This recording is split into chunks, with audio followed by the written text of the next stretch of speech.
This is a message to those who fancy themselves to be kings and queens.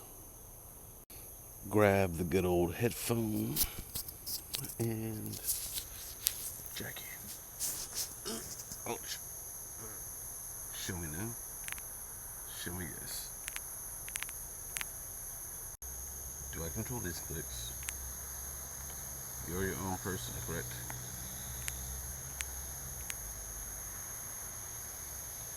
I speak to the one that has no name, the starter of it. You're known as the unknown god in Acts 17:23, and you're known as Shiva inside India, which means he who is not.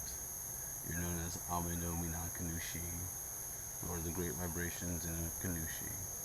You're known as Bhairava, you're known as Mahadeva, which also means Lord of Lords. You're known as Modimo, Bobo. You have many names, but truly you don't really have a name. You're known as Thoth, but you're not Thoth. You're the one that taught Thoth, so you're not Thoth. But you have many names, but truly you have no name, because no one can name you, because the name is something that you give to someone younger than you, something that's bestowed. Like, so you're just the dude that's just there, like always around, watching everyone, watching through everyone's eyes.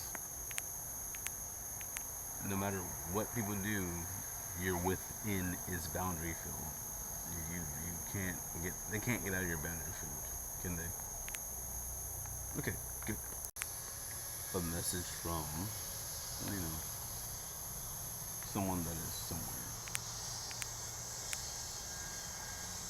Those of you who fancy yourselves to be kings and queens, especially nowadays, do not understand the burden of the crown and what it means to carry said crown.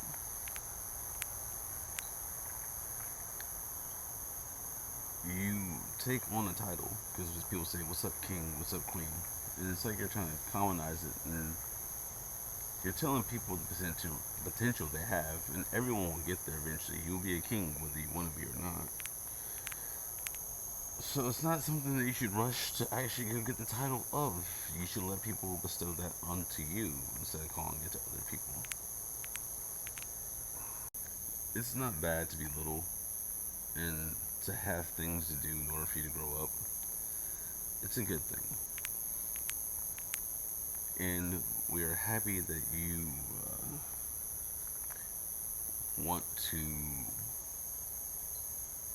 join in with the fun. Now, to speak to those who actually have all the money and they have the noble bloodlines and households and all that stuff, I would consider you all to be fallen lords. Inside all the books I read inside this lifetime, the elders always said that they would return. The people who formed your bloodlines, we were having a congress that can't happen amongst children. And since this planet can still give birth and you can make clones and do all that stuff, that means that there's children here. Whether they're grown to a full grown person body or they're grown from being little to big, they're still people. And yeah, it's gonna cause problems if you make those two different, like they're the same thing on the inside but the bodies aren't the same. It causes problems when you do that. It violates laws. I do hear stories and rumors about people who do things like from the movie The Island, cloning other people and, taking what's within them and getting it to themselves because it's a younger version of themselves. That's like double dipping in the pot and looking into your future, bro.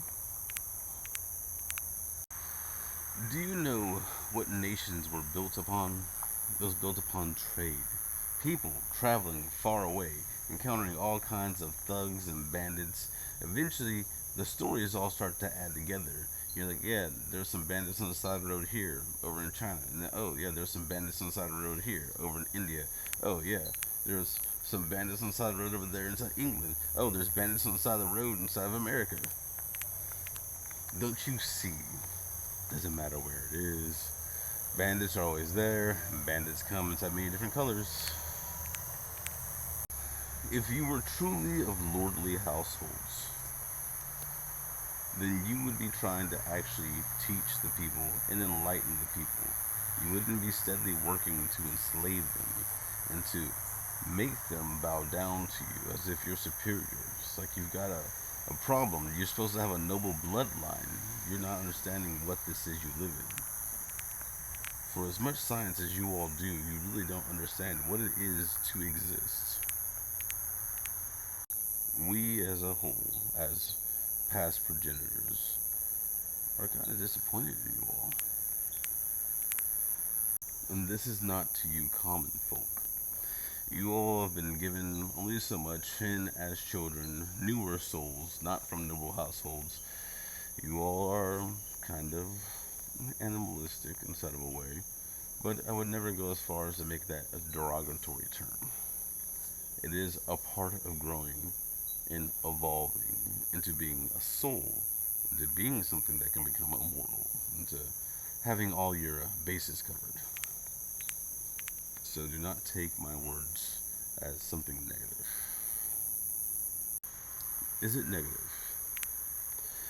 So to those other people, the noble households and stuff, you have the resources and the power that you could make peace and actually start cleaning things up and doing things.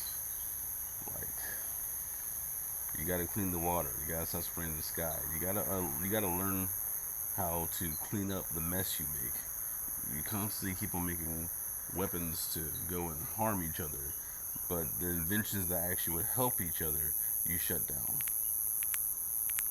That is not something that a noble would do. True nobles want the betterment for all, so you don't have to sit on the throne. You don't have to be in charge. You can just walk the world and be a person and wait until, like, you have to go make your move to do the thing. Lordship that you inherited, the noble house, the titles, that comes from people who understood what it was to see, that seen other people.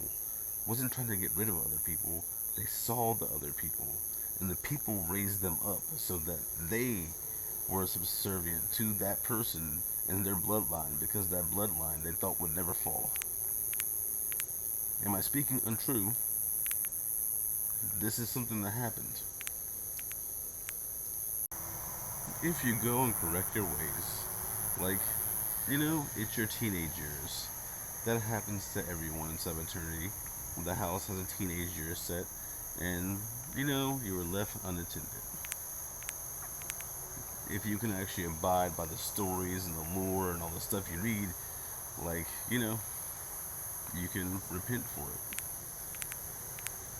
And if your house has become corrupt, then you should be the one to clean. Everyone's waiting for their prophet to return. They're waiting for the Moshiach. They're waiting for the Kalki. They're waiting for Christ.